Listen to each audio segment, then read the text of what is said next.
Guys, ngayong March 3, 2025 para sa latest update ni Samsung. Ito guys, alamin natin ang mga budget phone ni Samsung ngayon. May mga nagbago po ba sa presyo? Importante guys na lagi nating alamin para lagi po tayong updated. At syempre, alam natin kung anong mga bibili na kagad natin bago tayo pumunta sa mga mall. 'Di ba? So malaking tulong po guys yung ating mga video na to. So sa mga nais pong bumili pa lang, nagpaplanong bumili dito kay Samsung guys, ito yung mga i-update natin.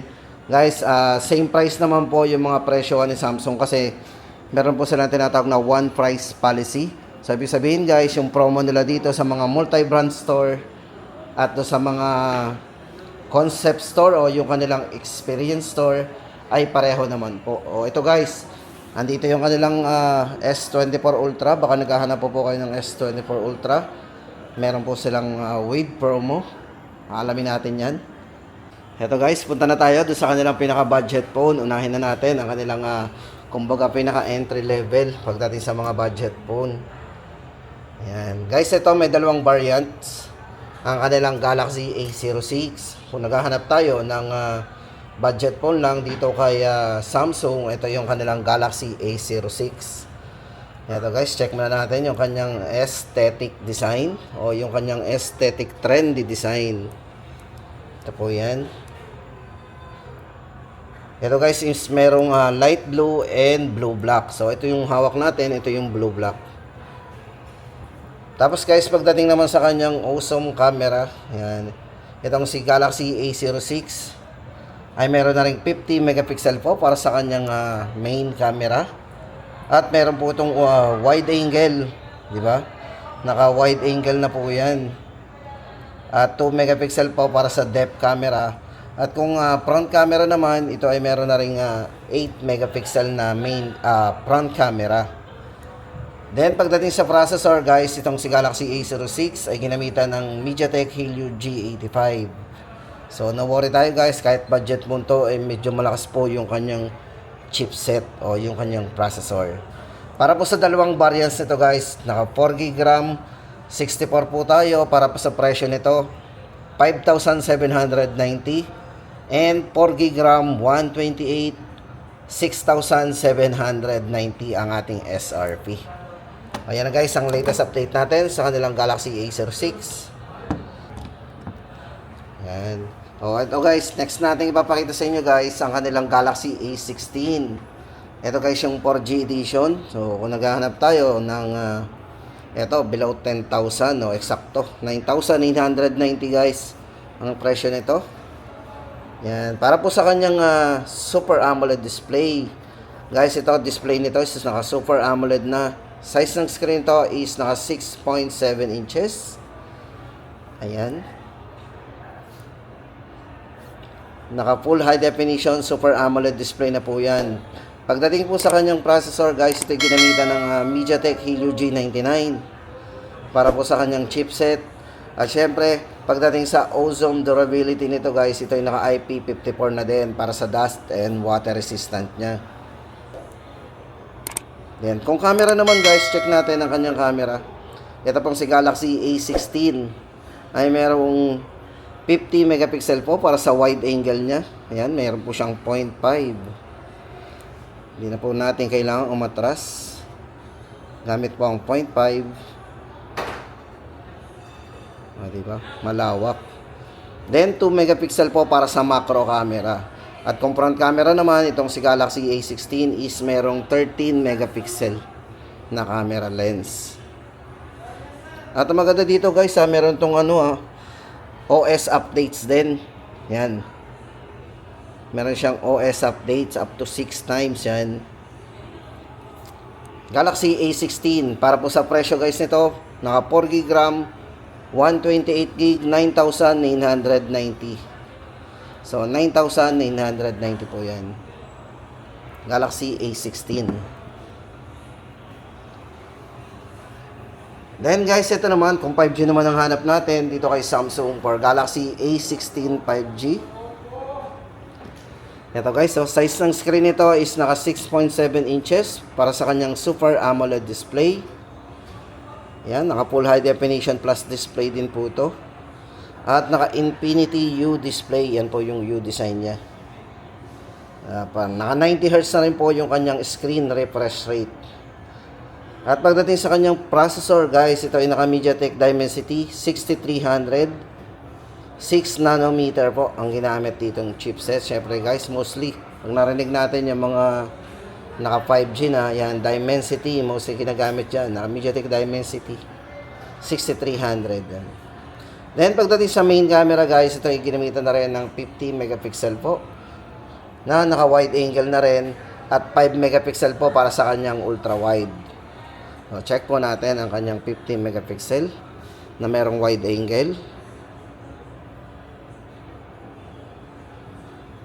At pagdating po sa kanyang main camera 50, ito.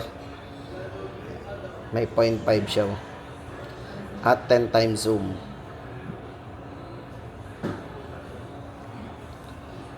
Then sa front camera guys, ito naka 13 megapixel na rin. Guys, maganda dito kay Galaxy A16 5G, ito ay merong 6-year security and 6 times OS updates din. So, ang daming updates nito. Hindi kayo mahuhuli dito pag ginamit natin itong si Galaxy A16 5G. Kahit medyo matagal na po ito sa atin, is updated po yung mga OS nito 6 na beses. Ayan. IP54 na din para sa kanyang awesome durability. Para po sa presyo guys ng ating Galaxy A16 5G, naka 8GB RAM, 16GB internal storage, 13,990. Then, next natin guys, Galaxy A35 5G din. For Galaxy A35 5G guys, ito yung merong superior camera experience. Kasi guys, ito, check natin. Una-una kasi dito yung kanyang camera.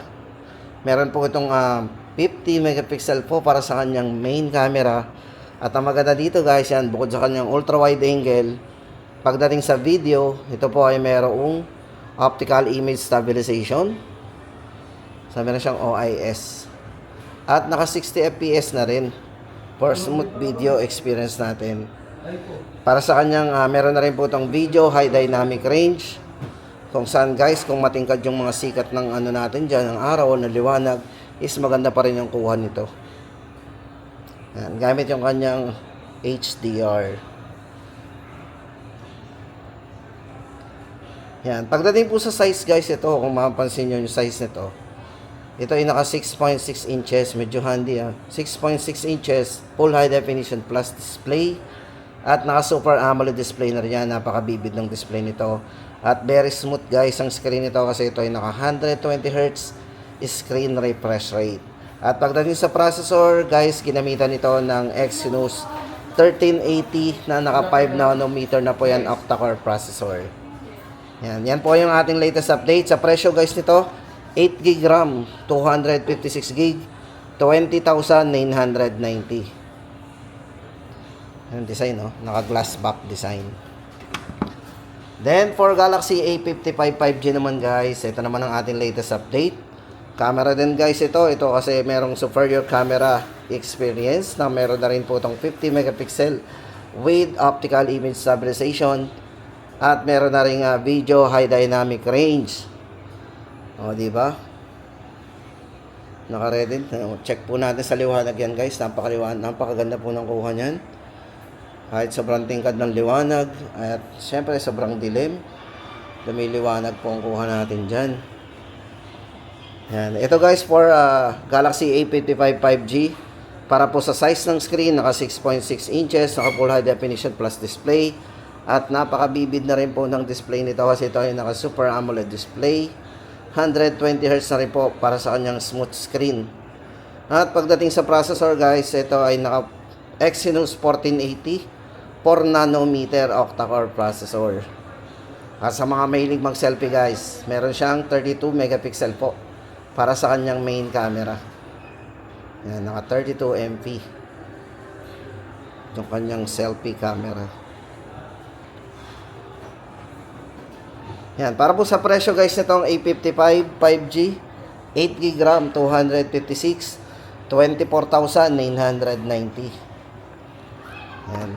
Then guys, punta naman tayo sa mga iba pang mga model ni Samsung. Ayan. For Galaxy S24 naman guys, ito ang kanilang Galaxy S24. S24, eto guys, S24 Ultra. Unahin po muna natin ang kanilang discounted. Baka naghahanap po tayo ng Galaxy S24 Ultra. Kung pupunta po tayo sa mga multi-brand store at sa mga concept store, ito po yung promo nila ngayon. With promo po yan. Ito po yung tatlong variants guys ng ating Galaxy S24 Ultra. Yan, unahin po natin ang kanyang 1TB.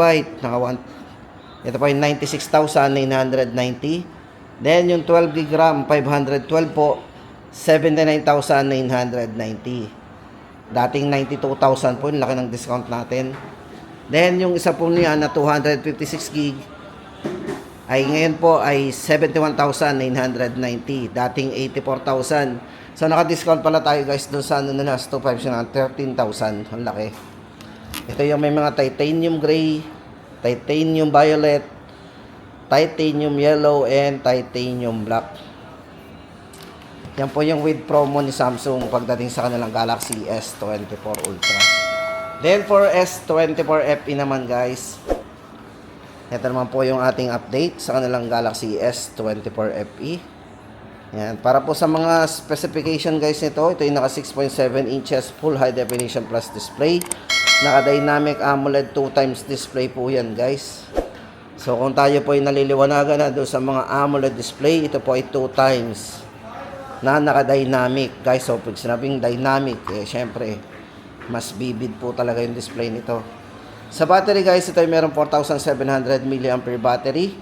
Ginamitan po ito ng Exynos 2400E para sa kanyang processor. At para sa main camera guys, ito ay merong 50 megapixel. Ayan, para sa kanyang wide angle with optical image stabilization. 8 megapixel po para sa kanyang telephoto camera na may optical image stabilization din. At 12 megapixel po ultra wide angle niya. Front camera 10 MP. So yan, meron siyang 10 megapixel para sa kanyang front camera. At ito po ay At ito po guys is naka IP68 na rin para sa kanyang dust and water resistant.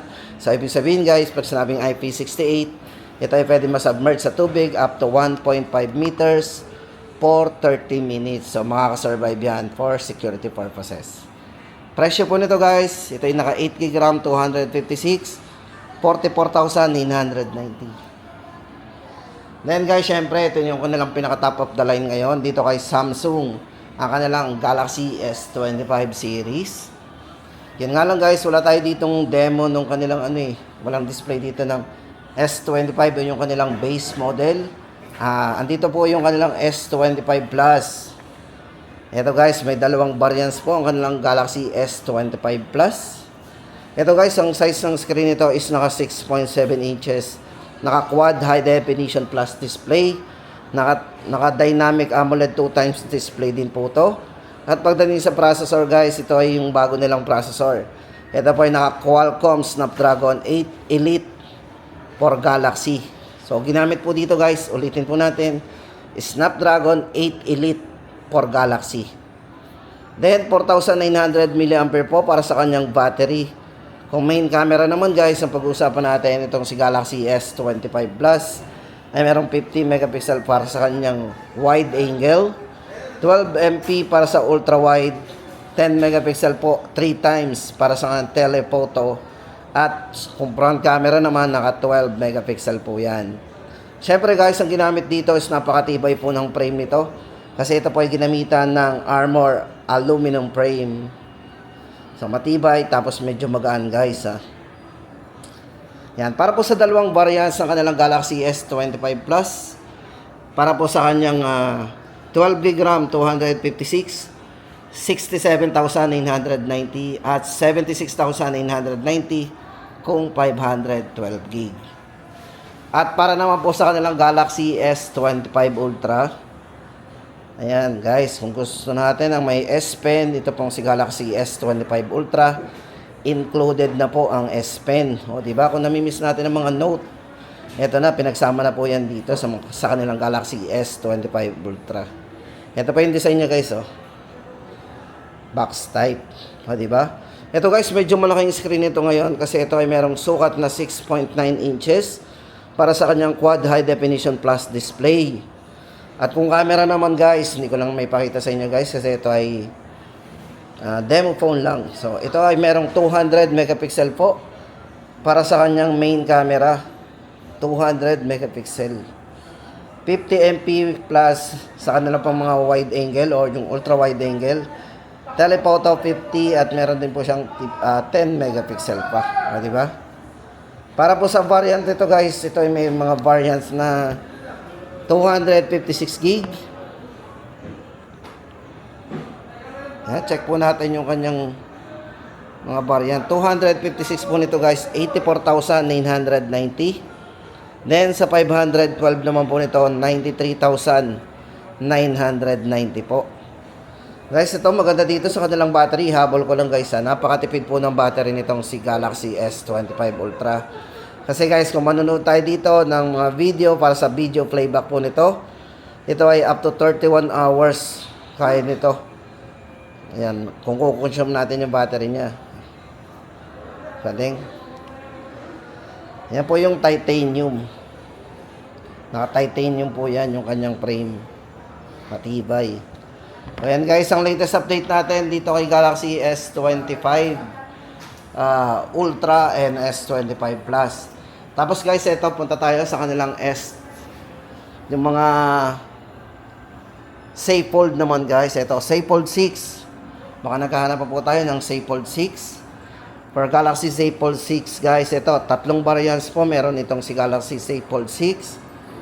Yan, para po sa kanyang main. Ito po yung kanyang main screen. 7.6 inches po ang size niyan. Para po sa kanyang QXGA na Dynamic AMOLED 2x display din. Yan, size po nito 7.6. Pag naka-cover po yan ay 6.3 inches, naka-high definition plus din. At naka-dynamic din yung kanyang display, di ba? Sa battery po nito guys, ito ay ginamitan ng 4,400 mAh battery. At kung processor naman, ito ay naka-Qualcomm Snapdragon 8 Generation 3. Yan. Camera, 50 megapixel po sa wide, 10 megapixel po para sa telephoto, at 12 megapixel po para sa ultra wide angle. At kung front camera naman, ito po ay merong 10 megapixel na.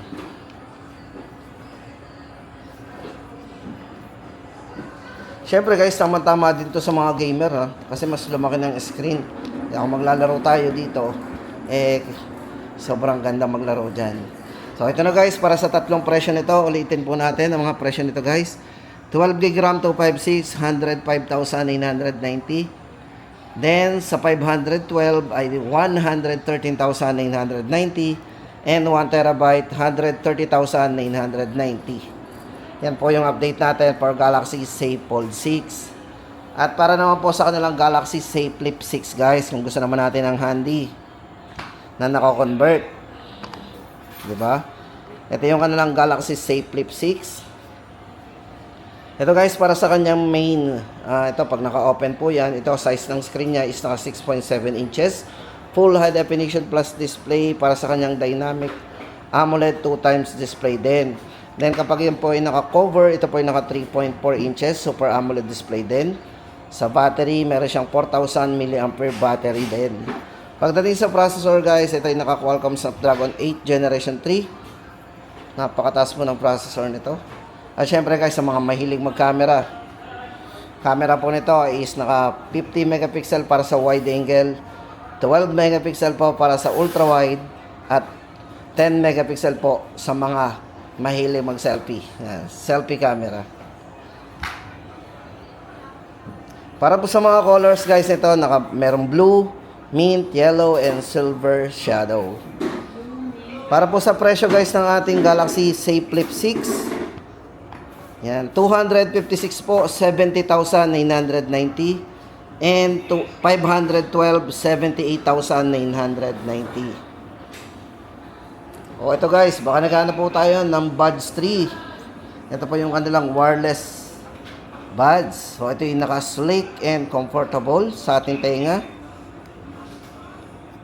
Yan, para po sa ating presyo guys ng kanilang Galaxy Buds 3, ito po ay 8,990. O, di ba? Touch and swipe control lang po yan pag nakalagay sa tainga natin.